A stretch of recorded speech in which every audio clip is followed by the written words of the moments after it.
রাজাকারের চাইতে খারাপ তাদের নিয়ে সরকার গঠন করেছে। কেবল প্রধানমন্ত্রীর সমালোচনা করলেই তার পিঠের চামড়া রাখবেন না, এই রকম প্রধানমন্ত্রী কতদিন চালাতে পারবে? আমি যারা কোটার আন্দোলন করছে তাদের ধন্যবাদ জানাই। এখানে নূর আছেন, রাশেদ আছেন, যারা এটার আয়োজন করেছেন, 18তে যারা আন্দোলন করেছিলেন তারা সবাই আছেন, তাদেরকেও ধন্যবাদ জানাই। কিন্তু এই কথা বলি, 18তে যারা আন্দোলন করেছিলেন আজ 24-এ যারা আন্দোলন করছেন তারা তাদের চাইতে 6 বছরের জুনিয়ররা 6 বছরের সিনিয়র। এই প্রথম তারা বুঝেছে কেবলমাত্র নিজের দাবির ভিত্তিতে, কেবলমাত্র নিজের কথা বলে, কেবল ছাত্র সম্প্রদায়ের কথা বললেই এত বড় ফ্যাসিবাদের বিরুদ্ধে লড়াই করা যাবে না। অতএব তারা বলেছেন, সবার কাছে আবেদন জানিয়েছেন, আমরা রাস্তায় পড়ে পড়ে মার খাচ্ছি, আমরা আপনাদের সন্তান, আপনাদের ভাই, আমাদের রক্ষা করবার জন্য আপনারা এগিয়ে আসেন। সবার বোঝা দরকার, আমাদের দেশে যিনি ক্ষমতা আছেন, 1 নম্বর তার মাথা নষ্ট।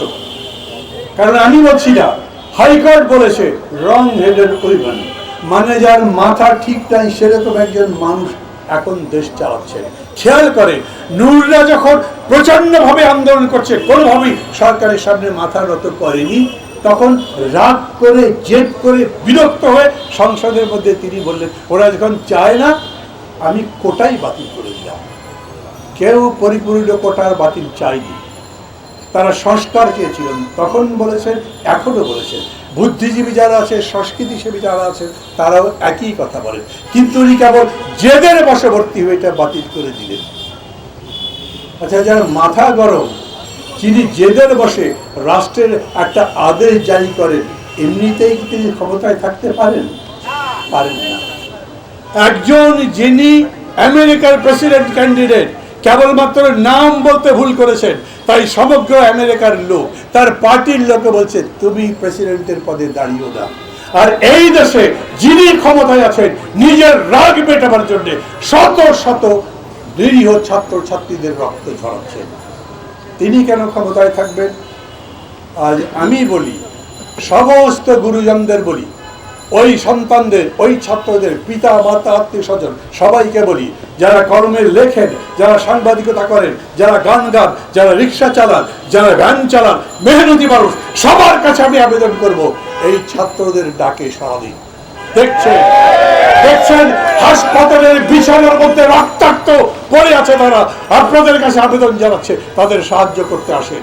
আমার এই কথা যাদের কাছে যাবে আমি তাদের কাছে আবেদন জানাই, শুধুমাত্র ফেসবুকে লাইক দেওয়া নয়, ফেসবুকে বিরক্তি প্রকাশ করা নয়, ফেসবুকে যে সাপোর্ট দেবেন সেটা দেওয়ার পরে ফেসবুক থেকে বেরিয়ে রাজপথে আসেন। কোথায় কোথায় তারা কর্মসূচি করছে, তাদের কর্মসূচির সাথে যোগ দেন।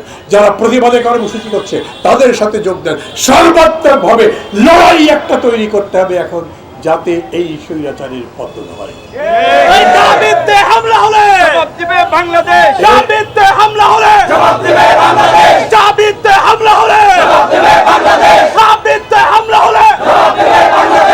আমি আবার এই কথাই বলবো, স্লোগানটা খুবই সুন্দর, বিশ্ববিদ্যালয় শিক্ষা প্রতিষ্ঠানে যেখানেই হামলা হবে সারা বাংলাদেশ তার জবাব দেওয়ার জন্য তৈরি থাকে।